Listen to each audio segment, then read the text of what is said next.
Alors aujourd'hui, je vous emmène à la rencontre de Elodie et Luciano Boucher et leur élevage de braque allemand El Rio Paraná en plein cœur de l'Allier. C'est parti!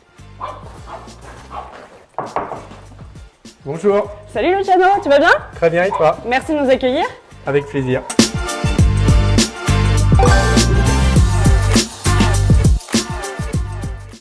Alors Luciano, est-ce que tu peux nous dire qui tu es et ce que tu fais? Donc, je m'appelle Luciano Boucher, j'ai 36 ans, je suis éleveur-dresseur de chiens d'arrêt et j'élève des braques allemands. Ok, et du coup, d'où t'es venue cette passion pour le braque allemand? Le braque allemand, le premier braque allemand que j'ai vu, c'est celui de mon oncle, qui s'appelait Cache du parc de Sure.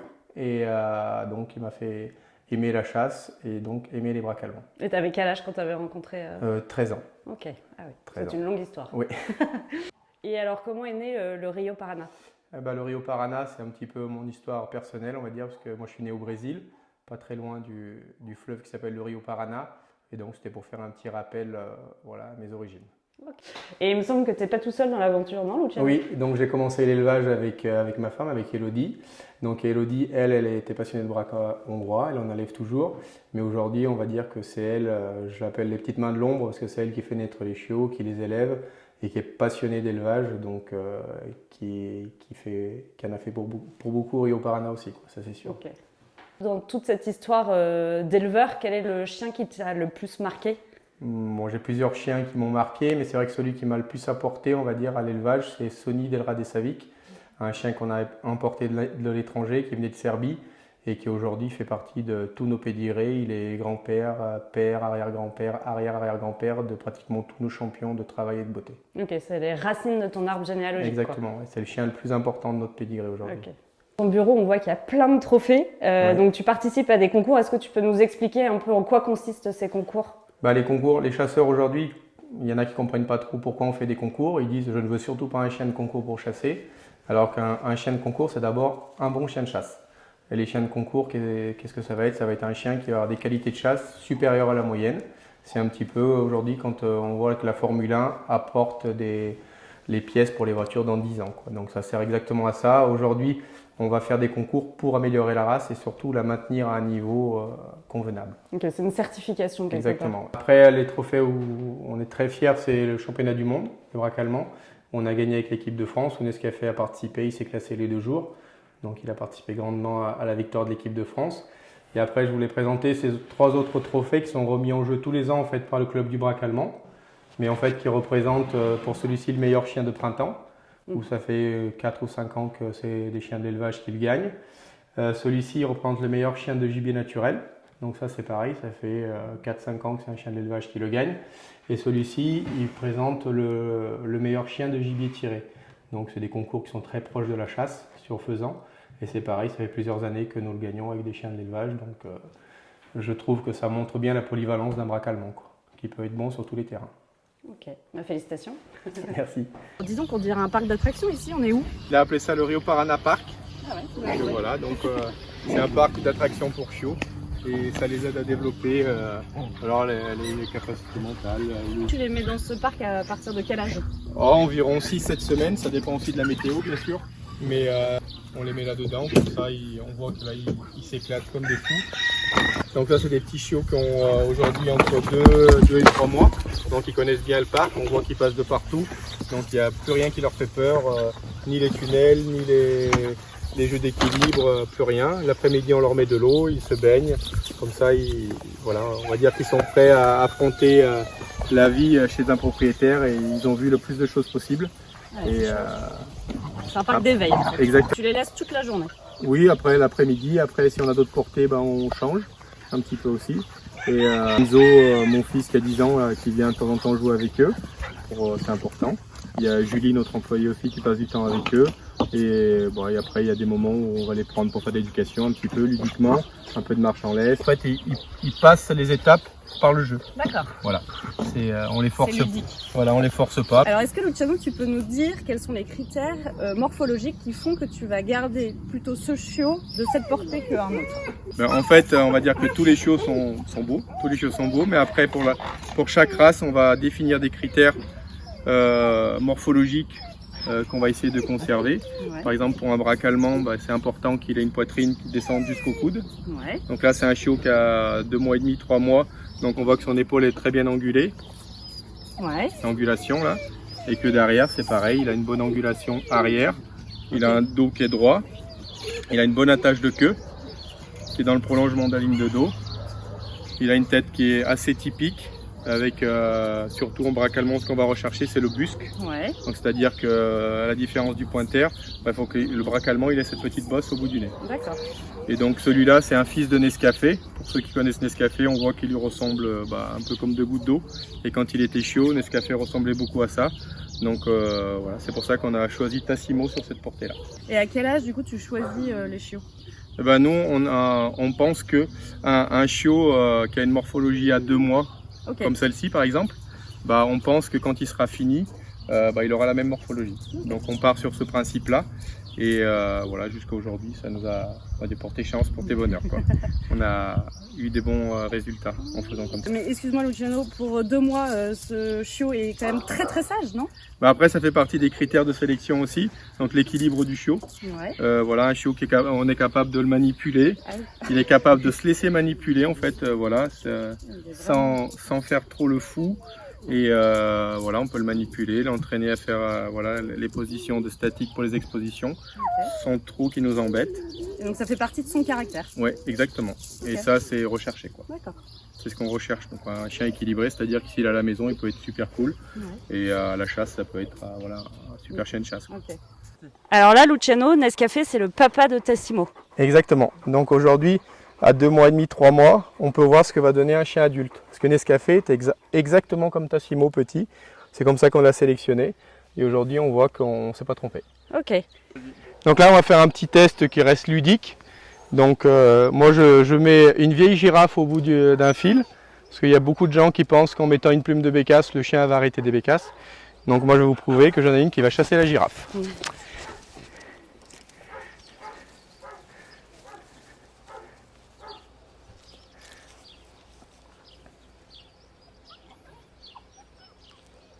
Donc c'est vraiment un exercice et de l'instinct. En fait, ça n'a rien à voir. C'est pas parce qu'elle arrête aujourd'hui à cet âge-là qu'elle sera meilleure que sa sœur, par exemple, qui n'arrête pas encore à cet âge-là à vue. C'est juste un arrêt réflexe. Et c'est vrai que c'est mignon, quoi, de voir les chiots chasser la girafe à 2 mois, quoi.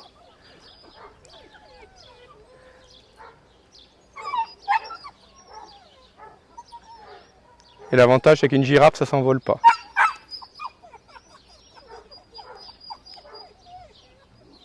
C'est vraiment l'instinct de prédation, en fait, de pouvoir s'approcher le plus près possible. Plus ils s'arrêtent, plus ils peuvent s'en approcher, quoi, en fait.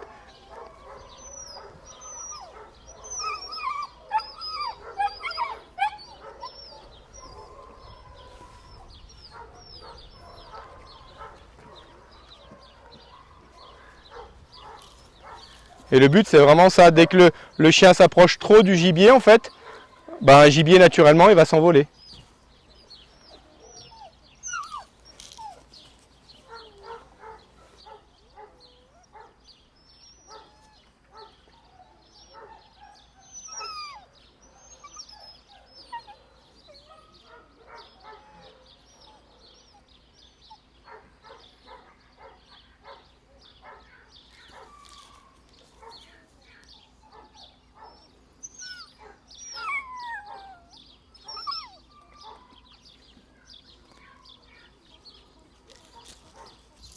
Donc à partir de 6 mois, on va demander une éducation un peu plus carrée à un chiot. Donc une marche au pied, assis, un rappel. Pour les chiens qui ont 1 an, qui sont destinés à la chasse, on va faire un débourrage. C'est-à-dire qu'on va avoir un chien qui obéit, qui arrête du gibier, qui vous attend, qui n'a pas peur des coups de feu bien sûr, et qui va être destiné à un chasseur. Et ensuite, on va avoir les chiens qui vont être destinés à la compétition. Là, on va leur demander un dressage bien plus poussé.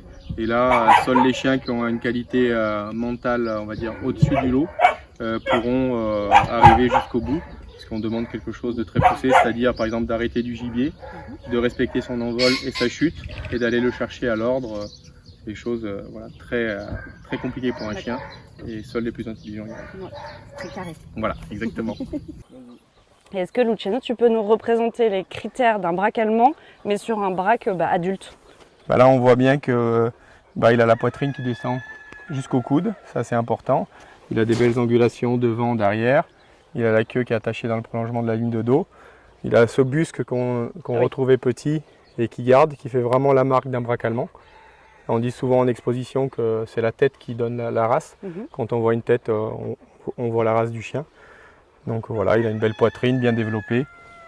On voit que c'est un athlète qui peut courir longtemps et chasser longtemps, quoi. Alors là, Luciano, qu'est-ce que tu vas nous montrer? Là, je vais vous présenter Nescafé, qui est, on va dire, l'étalon le plus titré qu'on a à l'élevage. Donc il est champion de travail, multi-champion de travail même.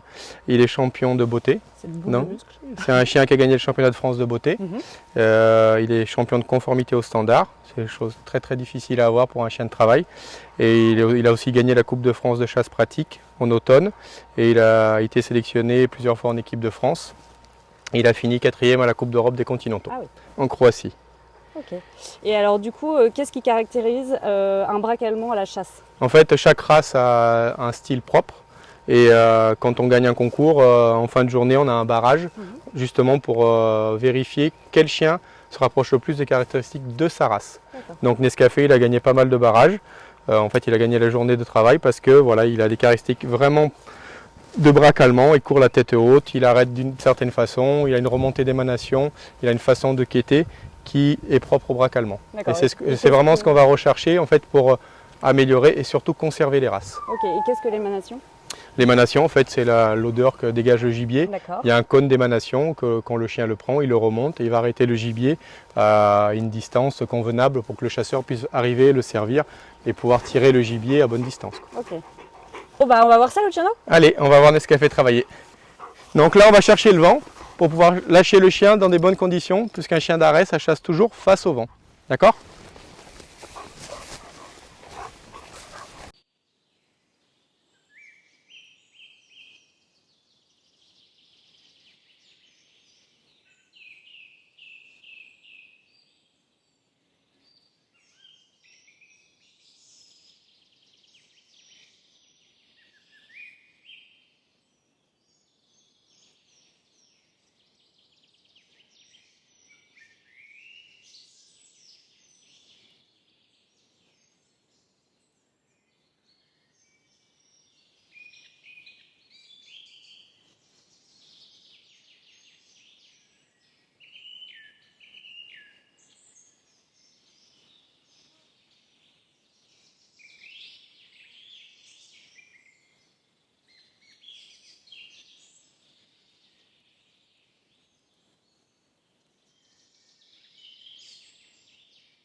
Alors ça, Luciano, c'est Nesty, c'est une jeune retraitée? C'est ça, donc c'est une chienne qui a environ 5 ans, qui a fait 3 portées. Et donc on a stérilisé après sa 3e portée et qu'aujourd'hui on va proposer voilà, soit pour une vie de famille, soit pour la chasse. Donc elle peut encore chasser durant de longues années, apporter du bonheur à quelqu'un, une famille. Et donc nous, c'est dans notre protocole d'élevage, on estime qu'après 3 portées, 4 grands maximum, on préfère les stériliser et les placer voilà, pour qu'elles finissent leur carrière tranquillement dans une famille, à la chasse ou sur un canapé. Ok, et du coup c'est elle, la maman de Tassimo, qu'on a vu tout à l'heure sur les critères du voilà. braque. Donc c'est une chienne qu'on a mariée 3 fois à Nescafé et qui nous a donné de très bons résultats. Et donc sur la dernière portée, on va garder Tassimo, Tea Time et Tea Ponche. Eh bien, ça fait des choses à voir ça. Oui. Ouais. Allez, allez Nesty.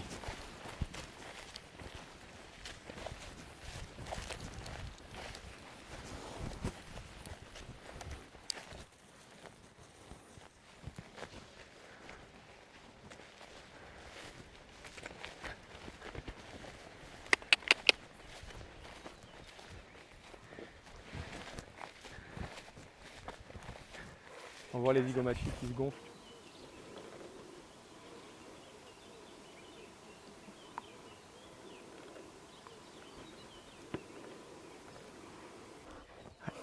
Cool.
Alors là, du coup, on a vu Renata travailler, qui est une petite chienne d'un peu plus d'1 an. Oui, c'est ça. Donc elle a entre 1 an et demi et 2 ans. Et donc c'est une chienne qui a beaucoup de qualités naturelles, qui arrête fermement, naturellement. Et là, on a vu qu'elle courait derrière le gibier après son envol, chose qui est normale pour un jeune chien. Ça veut dire qu'il est passionné. Ça fait partie des qualités naturelles aussi qu'on recherche chez un jeune chien, c'est la passion. D'accord. Nescafé, il ne l'a pas fait sur la vidéo d'avant. Ouais. Parce que Nescafé, il est dressé justement à ne pas courir après le gibier, parce que c'est un critère aussi pendant nos concours. D'être sage à l'envol et au feu. Là, elle travaille plus à l'instinct naturel, Exactement. Elle n'est pas encore éduquée et dressée. Exactement. Mais ce qui va se transmettre, c'est toujours les qualités naturelles d'un chien et pas le dressage. Oui, d'accord. Donc c'est très important de voir voilà, comment ils sont jeunes. Ouais. Et c'est ça qu'on recherche, nous, voilà, des qualités naturelles qui génétiquement vont être transmises. D'accord. Et est-ce que du coup c'est possible de quêter avec 2 chiens? Oui. Après, d'habitude on fait ça avec des chiens anglais, parce qu'ils ont le patron spontané, on dit. Aujourd'hui, on peut le faire aussi avec des continentaux. Par exemple, avec les braques allemands, vous allez voir Nescafé et Renata travailler ensemble. Renata, c'est une jeune chienne qui n'a pas encore un dressage poussé. Et Nescafé, c'est un chien qui a un dressage un peu plus poussé et qui en plus a un patron naturel et qui le retransmet génétiquement. Donc aujourd'hui, il y a plusieurs personnes qui chassent avec des braques allemands à 1, 2, voire 3 chiens où ils se respectent mutuellement à la chasse et il n'y a aucun problème. Et quand tu parles de patronage, du coup, qu'est-ce que En fait, le patron, c'est le fait de respecter l'autre chien à l'arrêt. Une fois qu'il voit un chien à l'arrêt, l'autre chien l'arrête comme s'il arrêtait du gibier en fait, parce qu'il sait qu'il y a du gibier devant l'autre chien. Donc il le respecte et on peut chasser comme ça avec 2 chiens sans qu'il y en ait un qui foute la zizanie, comme on dit, quand il envoie un à l'arrêt. Alors du coup, quels sont tes objectifs pour l'avenir? Eh ben, on va dire que l'objectif qu'on s'est fixé aujourd'hui, on a envie de sortir des braques allemands noirs et blancs, mais avec des qualités comme on a eu avec Nescafé ou avec Lino qui ont gagné l'Open de France, c'est-à-dire des qualités de race supérieures. Après, avec des noirs et blancs, ça n'a jamais été fait. Donc on a ce pari un petit peu fou de se dire que dans quelques années, si on pouvait avoir un braque allemand noir et blanc du Rio Paraná qui gagne l'Open de France, c'est un rêve, hein, mais on ne sait jamais. Donc on va travailler pour ça. Un gros challenge. Voilà, exactement. Donc ça, c'est le fameux braque allemand noir dont tu parlais pour tes objectifs d'avenir. C'est un braque allemand noir truité. Donc ça, c'est un fils de Nescafé. Ah oui. Et donc on a réussi à avoir un noir truité qui est assez joli, qui a on va dire des belles conformations pour le moment. Sur le terrain, il a l'air d'être intéressant. Il a les yeux très très foncés. Et donc on espère que ce chien-là va nous donner des bons résultats d'ici 1 an. Et il s'appelle Senseo. Ok. On est fils toujours à dans le café. Nescafé, voilà. Il a 8 mois. Ok. Donc prometteur, c'est un chien prometteur. Exactement. C'est l'avenir, on espère. Alors du coup aussi, est-ce que tu peux nous dire où est-ce qu'on peut te retrouver? Parce qu'il me semble que tu es hyper actif sur les réseaux. Ouais. Après, donc, nous, on est présent sur Facebook, sur une page qui s'appelle Luciano Boucher, élevage sage du Rio Paraná, sur Instagram aussi. Donc c'est Rio Paraná GSP. Et après, on a un site internet www.lerioparana.com. Ok, super. Un grand merci Luciano d'avoir accueilli l'équipe Nature Dog aujourd'hui. On était ravis de faire cette interview avec toi. C'est moi qui vous remercie et j'espère que cette vidéo elle donnera envie aux gens de venir voir qu'est-ce que c'est qu'un braque allemand à la chasse, que les images leur donneront envie d'avoir un braque allemand Et pourquoi pas s'investir dans cette race et pourquoi pas un jour avoir un braque allemand de concours ou juste un chien de chasse en famille. Il me semble pour aller voir Luciano, il faut prendre rendez-vous. Oui.